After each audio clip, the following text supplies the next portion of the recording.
Welcome to the Lunch and Learn webinar recap on Web Report Writer Advanced Topics. First, we'll just go here, and I am at your lovely home inspector dashboard with HomeGauge. And if you click on Web Writer right there, it will open up the Web Writer. And if you don't know already, this can be accessed on your browser. That's what I'm going to be working in mostly today, is the browser. It pretty much looks exactly the same, with a few exceptions, from when you use the app. There is a dedicated app you can access on Google Play and the App Store, and you can download it on your mobile devices, any device, and it will work offline. So when you're out in the field inspecting, usually that's the one you're going to use. All the instructions are basically the same. Most of the stuff I'm digging into today will be templates and library through the browser. With WebWriter, I'm kind of assuming everybody has working knowledge of it, and feel free to ask any questions. So first, we're going to go into the library. Over here, you'll find your library, and if you click on that, this is a little bit different than other report writers, different from the desktop report writer, in the sense that it holds all your comments for all your templates, also holds all your descriptions. And those are kind of like the facts about the house, brand names of different appliances, those kind of things. It will be the main source for all that kind of stuff. When you need to add a brand name to a refrigerator and Samsung is not on it, you just add it once here in the library and it goes to all your templates. So the library is a little bit different. Comments, descriptions, and then, of course, disclaimers, which are standards of practice, limitation statements, things like that. All that is in the library. So in the library, the first thing you kind of want to do when you're in the library, let's just pop into descriptions. So I'll click into that. Out of my whole library, I have 11 property overview descriptions. So right there, we're in property overview. And these are all the descriptions that will show up in the beginning of the report.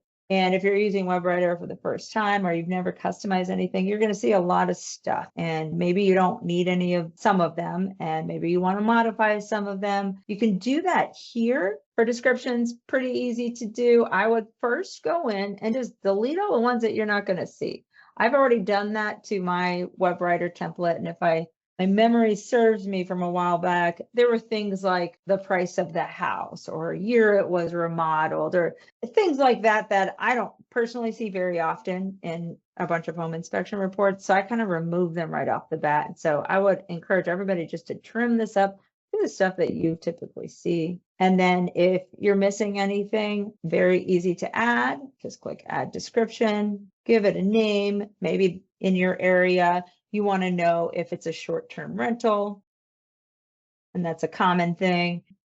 There's some options here. You can have a text answer, a yes/no toggle, a list where you can multi-select several different options, or just a number. I'm going to do a yes/no here. I can also set the default value for new inspections. So we'll go here for short-term rental, yes/no. I'm going to leave that blank and I'll hit save. And it should be somewhere, there it is. It's right there in the kind of towards the end. And that's how you create a new one. If you need to do any kind of edits to this, it is super easy. Just hit edit. I added one here that's add-on services performed. So I just kind of added one, but maybe you want to add another option here. Very easy. So I've got mold, radon, termite, water well. Maybe I'll add a 4-point inspection. When you are adding options to descriptions, just remember to hit the orange arrow, and that kind of locks it in before you go down and hit save at the bottom.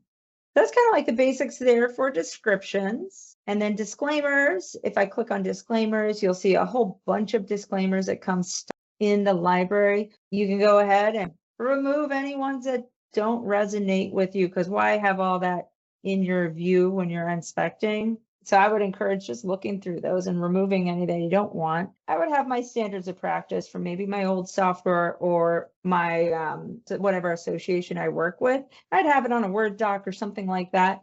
And I would honestly, personally, I would just hit create new. I'd copy and paste it in there, and I'd hit save, just so I know I've got exactly what I need. I find that to be pretty efficient. You can go through and look at all these, and if you want to use any of them, definitely go for it. If you need to edit any of them, you can hit edit. When it comes to setting these as default, you don't actually do it here. I'll be showing you what you do in the template section. So you can set these all as defaults. There's a new method to that, and I'll be showing you that when we get to templates. But this would be the second thing I'd say. Go to descriptions, kind of clean that up. Go to disclaimers, add the stuff that truly is your verbiage, delete the rest and hit done, or keep them if you feel like it. And then Darren, you had something to add in your experience. He uses WebWriter quite a bit, so he's got a lot of know-how. So you've said it quite a few times. This is the library of everything you've got. And I have found that I don't like to delete things simply because I change my mind later and go back and now it's gone. We can always toggle it off. This is the back office, so to speak, of all the library of things you could use. You don't have to see this. When you set up your template, you can turn all the stuff off you don't want to see in the template. Deleting it here removes it permanently. And then if you want it later, you got to go back and recreate it. Certainly there's things in here I would probably go, yeah, I'll never use that. But again, I'm not deleting it because who knows, I may change my mind. I may change the way I'm doing an inspection. We might start doing different kinds of inspections. I may need that in the future. I don't want to recreate it. So templates where I really tweak what I want to see and not see. There you go. But you do you, and if you feel like being a little bit streamlined, do it. And if you don't, and you want to always kind of have everything that is in the stock template available, definitely keep them all. That is a good hint, especially for people who just want to be sure and they think they might reuse some of these stock comments or stock disclaimers. So next we're going to go into systems here. So we've got everything broken up into a system. And if you click on a system, it drops down to reveal all the kind of inspection items that are set for this system. You can add inspection items to systems through templates, but this is just how you navigate through and adjust your descriptions and your disclaimers and your comments. For example, when you're in appliances, you've got the appliance-wide disclaimers. So all about appliances, click on that. You've got your disclaimers here. If you want to add new, click the plus there. It's pretty self-explanatory. Edit, show more. It's very repetitive, so we won't go into full detail there. And then every single item, if you open up the system over to the right, this is how you get to the descriptions. That's this circle right here. The number indicates how many are in the library. And then this one is the comments and then the item-wide disclaimer. So we'll just pop into descriptions real quick. The same way as we did in the property overview descriptions, how to edit and add. You'll find that here. Comments.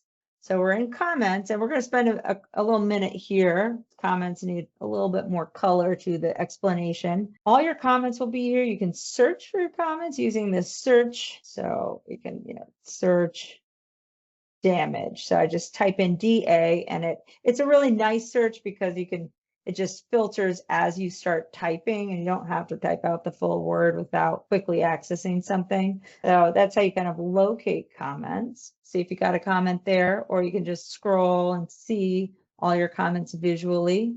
Each comment has a little indicator next to it, a little icon to indicate its severity. You don't have to really memorize these, but you'll get used to them. And Darren actually has a really good way of kind of identifying comments a little bit and not being like, what does that severity mean again? What's that icon mean? So I'll let him share his use cases for creating comments. If I go to show details, it shows the full comment. This top part of the comment where it says burners are not working, that sentence is the sentence that will show in the summary. And then there's other parts that are kind of preloaded with these headers. If you put text here, it will kind of break that down to suggested actions and information. Don't have to do that, but it does it for you if you add information there. I can go to edit comment and it allows me to see how the comment structure is set up, where you've got a label box here, which is an internal short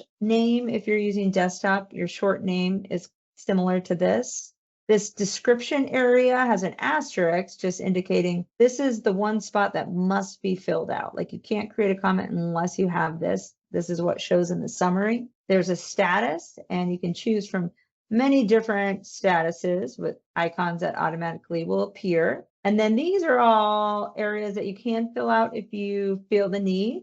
This comment structure, it's pretty cool. Let me go back into it. I want to let Darren explain a little bit more of how he uses the comment label field. That is new, and he really loves it. So I'm going to let Darren take it away and share a little bit of your use cases of how labels work really well in your experience. So when you're inspecting, so of course you've got all these canned comments in here. A lot of comments can have a similar description. We can have, as I used this case earlier, but so a brick foundation wall, if it's originally an older house built on piers and they add a skirt wall between the piers, it's really just a skirt wall, but we're referring to it still as the foundation wall. A newer house, it is a true foundation wall. So I'm just using that as an example. If I'm saying we've got a crack in the foundation wall, this labeling system enables you to put information in that label that, number one, as you're sorting your comments, it doesn't look at the description of the comment any longer. It looks at the label. So if you add a label up top, it trumps the description. So it will sort it in this list she's showing you by that label instead of the original descriptor. So let's say I've got a crack in a skirt wall from a 1940s house. I don't have to say that it's a crack in a skirt wall. The client doesn't understand what that is. It's verbiage they're not going to get. I can say damaged skirt wall or sorry, damaged foundation wall in that label, and then add any other information in that label. They will not see the label. They will only see the descriptor and the information after that descriptor. So if the descriptor is damaged foundation wall, the next part is, why is this an issue? Well, if it's an older house, it's really more of a waterproofing thing. It's not structural. It could be cosmetic if it's significant enough. And then we're going to make a recommendation for have evaluated, have repaired, or do whatever in the last comment. But the purpose of this is, again, if the actual descriptor, what we used to be stuck with was, hey, we got a cracked foundation wall. Now I can say that on two different things, and in the label actually differentiate which one I want to choose. Hey, this is an older house. It's just a skirt wall. It's more cosmetic. I can put that in the label. They're never going to see that. When I'm scrolling through my comments, I know to go right to that one and choose that one over the second one that's damaged foundation wall, possible structural issues, may need a contractor. I can put all that verbiage right in the label, and then I know which one I want to choose. So I typically, when I use that, I'm going to put the descriptor, which is damaged foundation wall, first, and then put dash, old foundation, cosmetic, waterproofing possibility. I can put that in there. And then when I'm scrolling through, I know exactly which one to grab first. This is a relatively new implement to the web writer. So I'm going to have to go back now through all of my comments and insert stuff into the label, because it's going to make it so much easier. One, it helps sort them.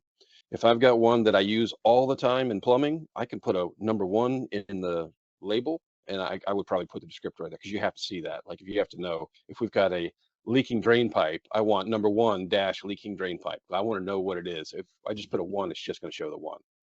So I'm going to grab the descriptor, copy and paste in there, maybe put a one out next to it, and then grab the second most popular one I would use, copy and paste the descriptor, paste it in there, put a two next to it. And now I got maybe my top three things right there at the top, because it's going to sort them by that 1, 2, and 3. Yeah, a descriptor that's sort of the same but different severities. Now I can use in that label, copy and paste that descriptor and put the severity next to it. I know exactly which one to grab without having to dig through them and open them up and look at them.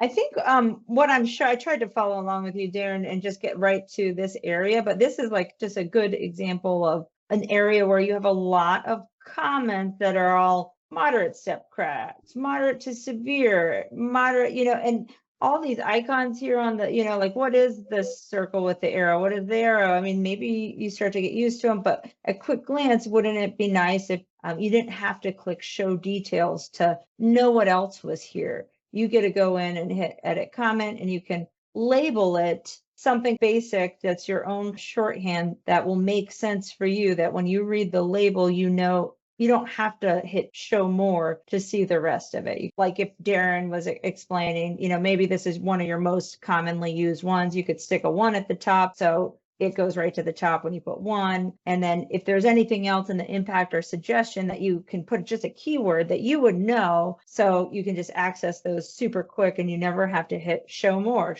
and it just saves a lot when you're searching for comments and adding things. That's pretty much what you're saying in summary, and especially useful in situations like this. This foundation area right here is my primary focus right now. I need to go back and use that labeling to sort of identify exactly what it is these all say. As you can see, she's clicking on them and they expand, but I don't want to go through this list and expand on every one when I'm in the field. With Web Writer, you do assign a level of severity, whether it's minor or major or cosmetic. And so those icons to the left are supposed to help you identify that. It's not always, I don't remember exactly every one of them. I've been using it for years, but now I can go in there and like type it out and it'll show it right in there and I can grab exactly what I need the first time. And it's going to make this so much faster to be able to go through this in the field and grab exactly what I need without having to dig it through it. That is one of the newer things that definitely wanted to bring attention to, that comment label. Again, yeah, pop a number 1 if it's one of your most used ones, and then just a shorthand, either copy and paste the description again, or a couple keywords that you would know at quick glance just by looking at that label what the whole comment means and what you have the set severity. Because again, like he said, when you're on a phone, the icons might be pretty small, or you might not know what these are actually indicating, and it saves that step to show details and things like that. Frederick, you've got a question. Hey, Darren, I just want a quick question for you. When you're going through this, are you looking at the icon to the left, or are you just looking at the wording basically to try to figure out what you're going to break this down to in categories?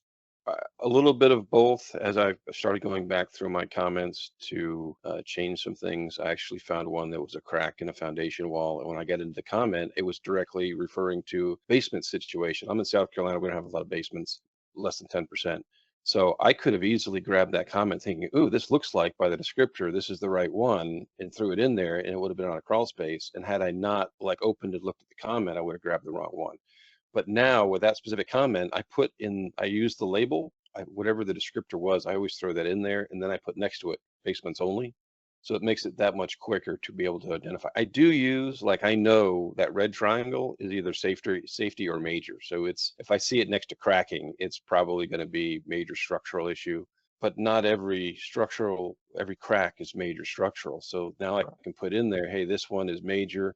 This one's possible, needs more evaluation, get a contractor out here to look at it. So it just helps me quickly. And as she mentioned, anyone who's been outside with a phone, when it's really bright, it's hard to see. It's not always quick and easy to see the small details on a phone. So I can read it quick. I see it, move on. Okay. All right. That's what's curious, because I'm in the Georgia area where we have a lot of crawl spaces. So not a lot of basements also. Okay. Thanks. So I think that's a good from the field insight from Darren. Thank you. Awesome for that.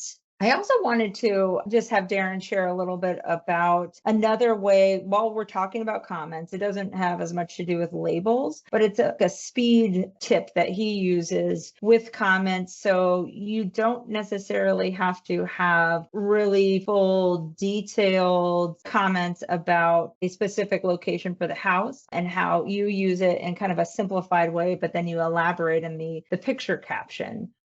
Right. So, and I think probably the majority of everyone in here is using desktop and companion desktop, and I was a previous desktop user. So there's a big transition from that to this, that you grab a comment and then you customize it for every situation. This one, the comments, you're creating them, they should be canned in the software. Because we don't customize them as we go, we're just grabbing and using them. I try to make them as generic as possible without losing any of the description. But to say vinyl siding is damaged or wood siding is damaged or brick veneer is damaged, as long as the implication is the same, and I can put that severity in that label and say, hey, this is a major damage or this is just cosmetic damage, but I don't have to call out that it's vinyl, brick, or wood. I can take a picture of it and we know that it's wood, or I can actually use in the caption under the picture what specifically I'm saying about this. So instead of trying to make every comment super specific and have this massive library, I try to make them almost as generic as possible without being generic, and then use the pictures and the captions to explain subtle details of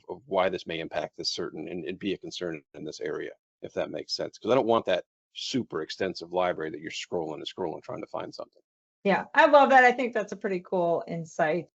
It's great for showing location. So if you have multiple instances of one comment or one deficiency, you can say it's left side, right side, front, back, whatever the case may be. And it condenses the report too. So you got like a nice report with like the main comment and then the locations and the more nuances of this specific picture in the caption.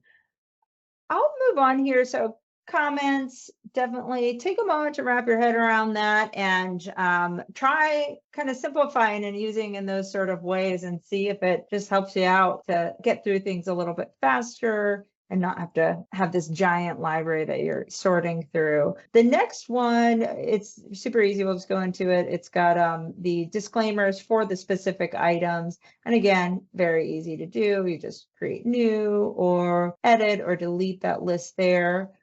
But that kind of wraps it up. We'll move on to the next part of the library, which is a new section called diagrams, and it is very exciting as well. Diagrams, it can be used two different ways. I'm going to show you just sort of the way you would use diagrams if you had a lot. If you had a lot of line drawings, as they called it in HomeGauge Desktop, I'll go over here and I'll click on diagrams. And this is where you can add a drawing to a report to add more information for your buyer, your agent, and we link it to a comment so it's automated and you don't have to worry about it. So it's just a new feature and it comes in really handy. So you might already have some of these things that you use and you add. What you'd want to do is add your diagrams first if you already have a collection that you're using. And if you don't have a collection that you're using and you're wondering, where do I get these diagrams people are talking about?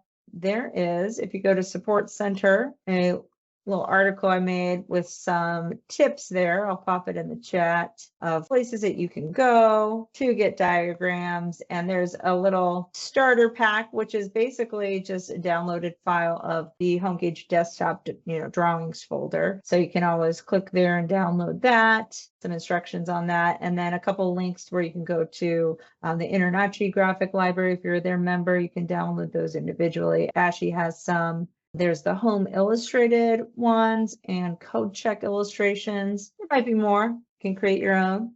Check those out.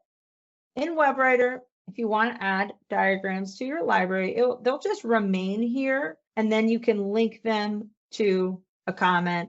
So whenever you're in a report, it automatically gets added. So to add diagrams, you just click Add Diagrams, and it will go to your desktop or wherever you are, where you can load up those diagrams. I switched computers recently, or had some work done, and I think they removed my folder here. But basically, you would just find your diagram picture.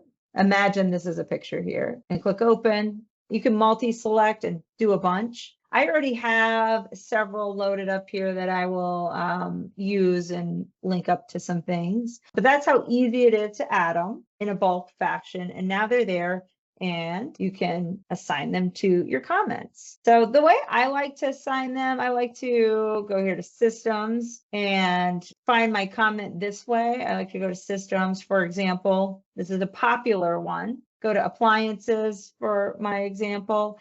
And I know I've got this dishwasher comment with the high drain loop, and I know I have a picture for it. So I could go here to dishwasher and find my comment. I've got my, where is it? High drain loop missing comment right here. If I click Show Details, it gives me all those options, edit, remove, etc. And then I can click here to add diagram. And then I've already loaded up my diagram, so I can select it and then select Done. Once I do that, it's been added. And let's just say if I went back to diagrams, you'll notice that now under this picture, it says dishwasher. That's just indicating that it is linked to a comment in the dishwasher. I also have already linked this one to the heat pump, water heater, like some comments here. And you can assign comments a different way. I prefer to go through systems for whatever reason, but you always can go to diagrams if you want. And let's say I've got this comment here about my AC condenser. I can check that. If for whatever reason you wanted to multi-select, you could do that. But for my use case, I could single select and then I do assign. And I can also search for my comments this way as well. So AC condenser, HVAC. I can do that. I can also use this search. This one was, I can just search here and type in dirty. There we go. Fins are excessively dirty. I'll check that and hit done. So you can do it that way as well. So there's two ways there. And now those are linked. Anytime I add those comments to a report, it automatically pops that diagram in there for you. So that's a new cool feature. Before we move on to templates, any questions about how to customize your library? Awesome. Okay, cool. So we'll move on. The next section will be templates. Now, templates is getting, oh, got a question? I'm sorry, I did have a question. Okay, yeah. On the diagrams, if you're in a comment and you need to get to that diagram to attach it on your phone, is it any way to get to that diagram folder to do that? So if you're like, let's say you're on an inspection and you know you have that diagram in your library, but you haven't attached it to a comment yet. Maybe it's a new comment and you have like kind of like that situation. You have the picture, but you haven't created your comment yet. Right now, you just have to do this in the library. It's kind of like a kind of office work, if you will. So just note that if you've got pictures and you think you'll use them, you want to do it in the library first. And then once it's done, it's automated and you don't have to think about it.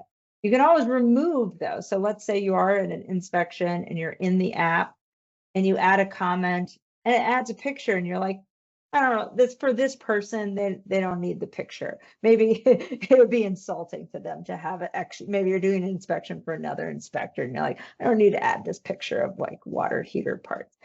You can easily hit an X and it will remove it from that report. So a little caveat there. Real quick, well, no, I was just going to say, will it back? So if I'm in my report and I say I'm doing appliances, I'm reviewing it, and I have this diagram that will perfectly describe what's going on.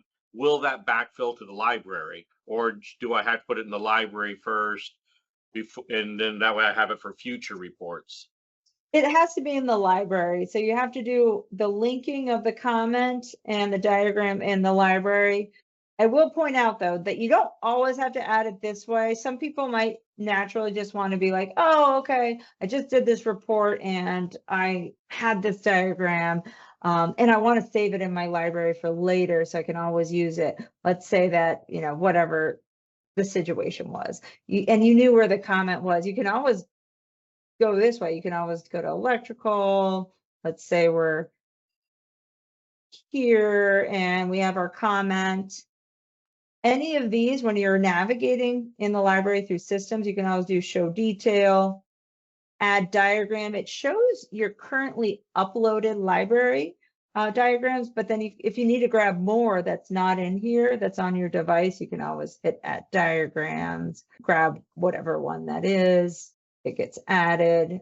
Oh, and you have to select it so it has an orange box around it. If it's set up right, I've never used Companion. I jumped straight into the web. I came from Verizon, but from what I'm hearing from other inspectors in the field, I've got mine set up that I'm doing the entire report on site. I can do a 3,000 square foot house with a crawl space. I'm in and out in 2.5, 3 hours, and my report is done. I've got nothing to do at home at night other than send it. And it is also good for if you've got a huge house and you've got multiple inspectors on site doing the same thing. It's great. And it syncs. It just syncs. Time. Yeah.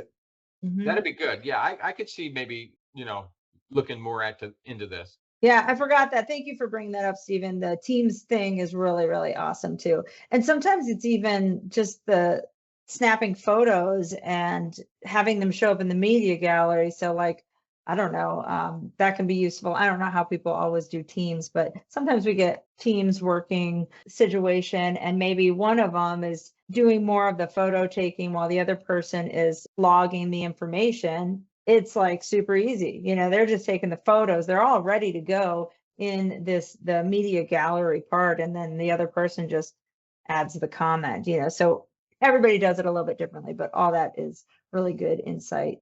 So I do want to get to forms because that's a really cool thing that I wanted to point out that I don't get tons of time for in the intro.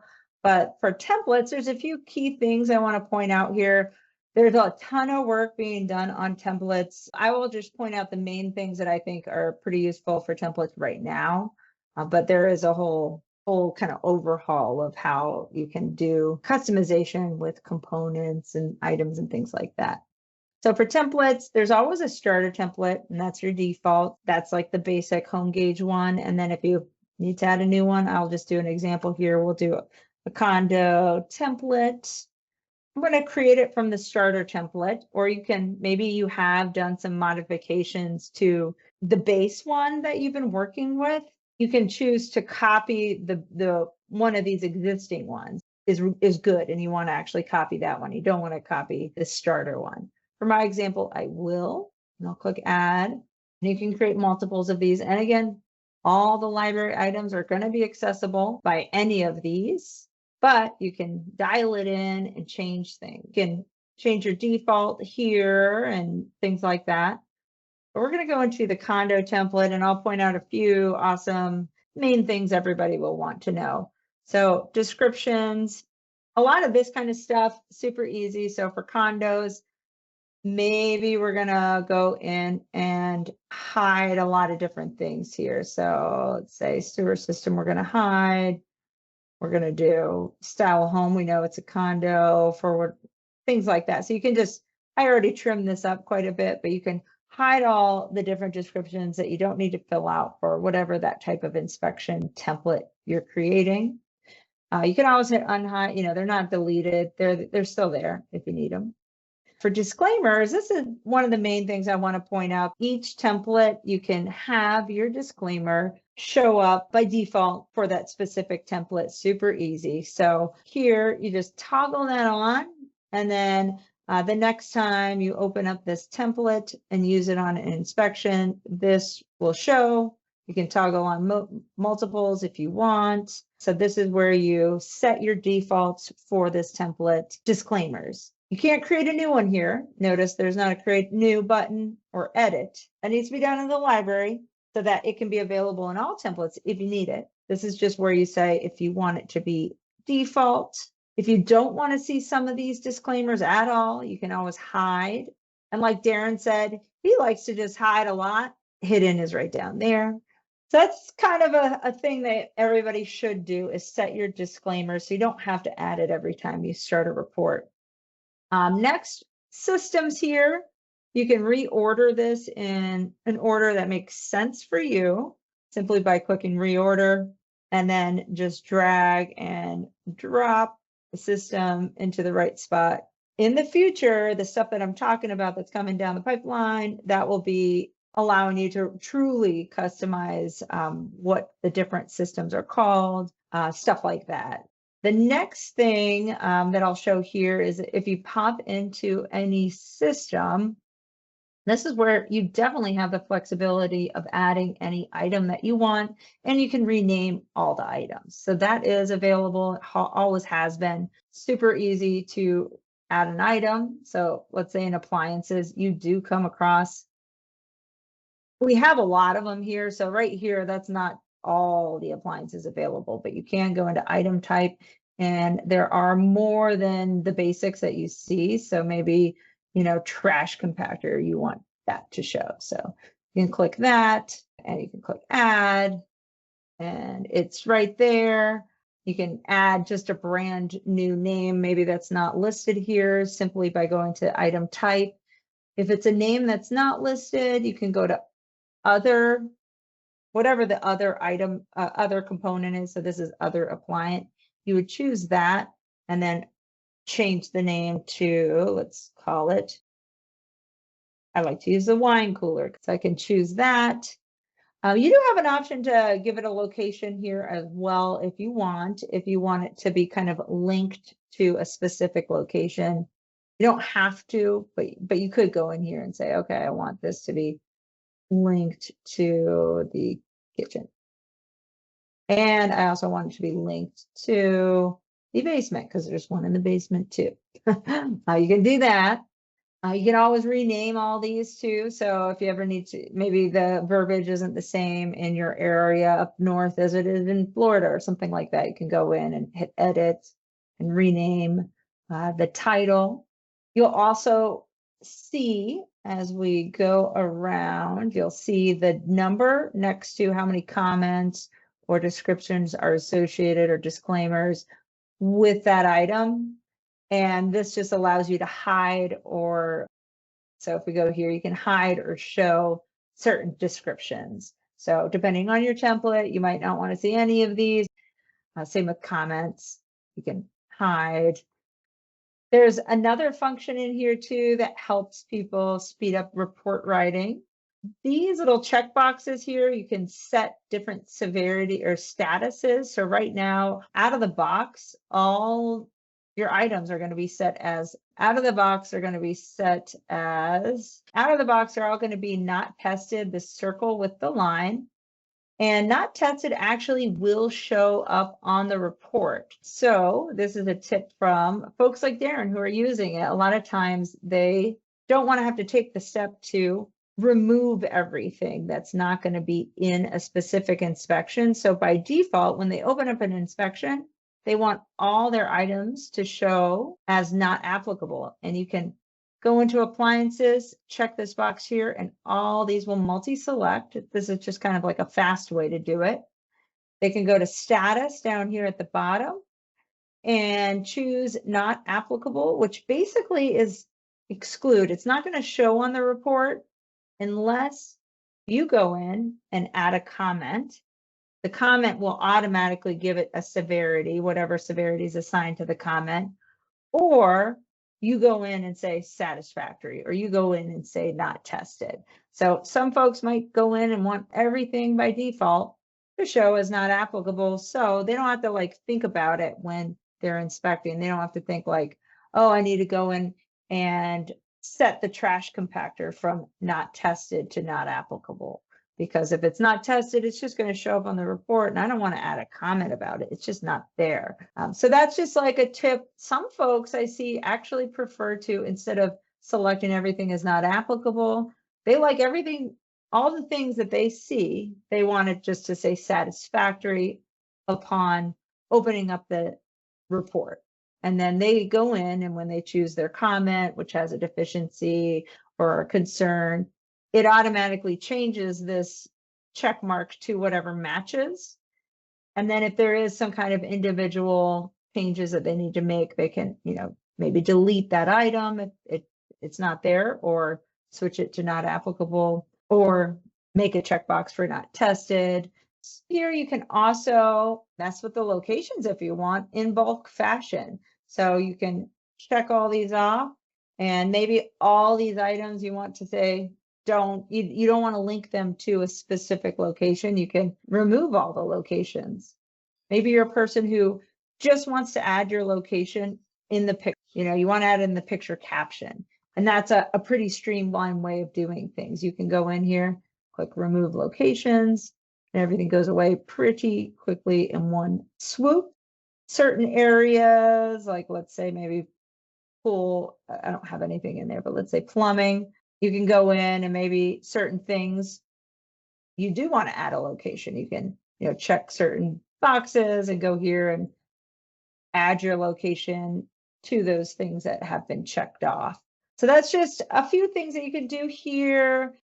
Speaking of locations, if you're somebody who wants to explore that, there is a section here called locations in your template where you can reorder and put things in the order of how you want to inspect. And when you open up a template, instead of going through the systems way, you can hit locations and kind of work through the inspection in a locations view. And so that's where you would go in and reorder everything if you're that kind of inspector who wants to do that. If you want to do that, you do need to go into, these are basically all the kind of locations that are available out of the box, right? You would want to go in and just make sure that if you are using this style, that all the items that you're basically wanting to see show up. So go through each one. Some of them you'll see, for example, let's go to dining room. There's nothing here, but if you're somebody who's, inspecting by locations and you want to use that to navigate and have your list of things when you're in a dining room that you need to make sure looks good, you would want to go in to dining room and say, okay, in my template, I want to assign some basics to show up because I'm going to be the person who wants to inspect by location. So I'd want to go into assign item, maybe go to room components and be like, all right, these are the things that I see in a dining room that I want to check off. Go to ceiling, floor, interior door, whatever the case may be. I'll check up a couple things that are pretty much always there.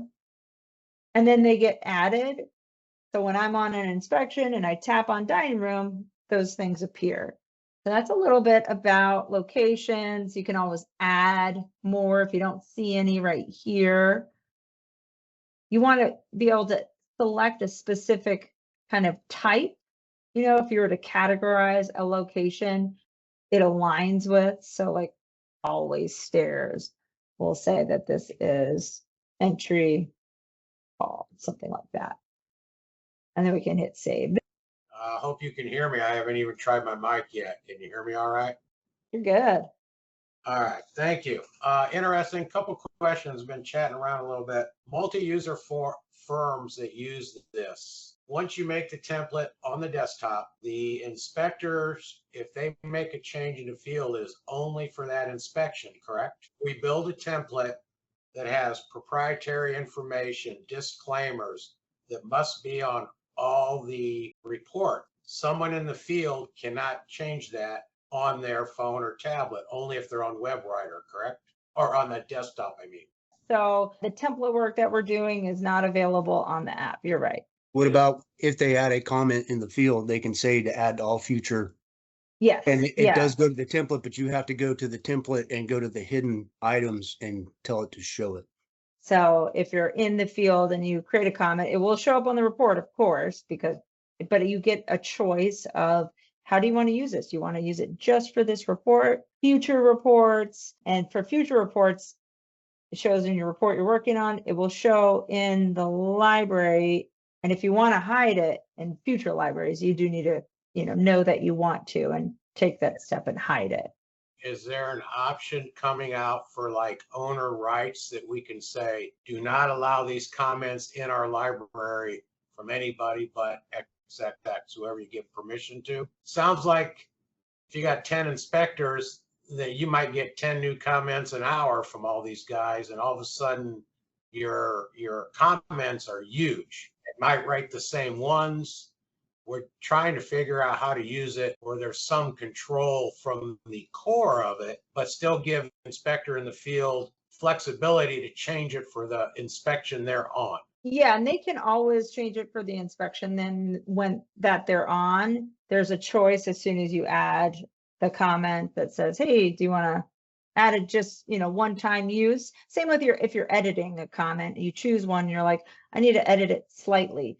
As soon as you hit save, it gives you that choice just for this report. But I do know that whole discussion is happening with our product team. There might be stuff already in the works that is happening around that, but that is definitely something that they know more about. And there's a lot of conversations with multi-inspectors and the template library and having controls over that and parameters. But just to get it as it is right now, just choose that option that says use for this report only, maybe just to be safe. That is for the individual inspector in the field to decide, correct?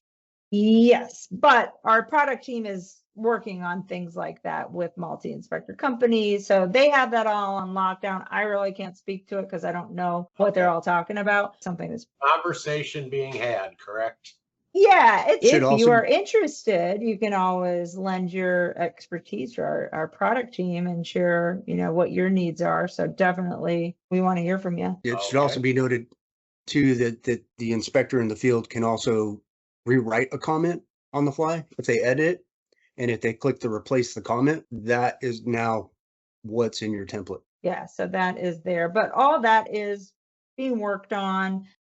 The reason being is, kind of without not giving up too much, we're going to have thousands of inspections, Nice. annual inspections, quick in and outs. But we're trying to tailor it so we can get in, finish them, send them, move on to the next one. Yeah, so that's important. Yeah, but we can't have everybody adding all sorts of stuff and all of a sudden it explodes to 10,000 comments under refrigerators. Totally. I get that. I'll just wrap this up. Appreciate you guys staying on and all the participation. Thanks so much. This was a great session, and I'll see y'all next time. All right. Thanks again. It was a good Bye. session. Thank you. Thank you. All right. Take care.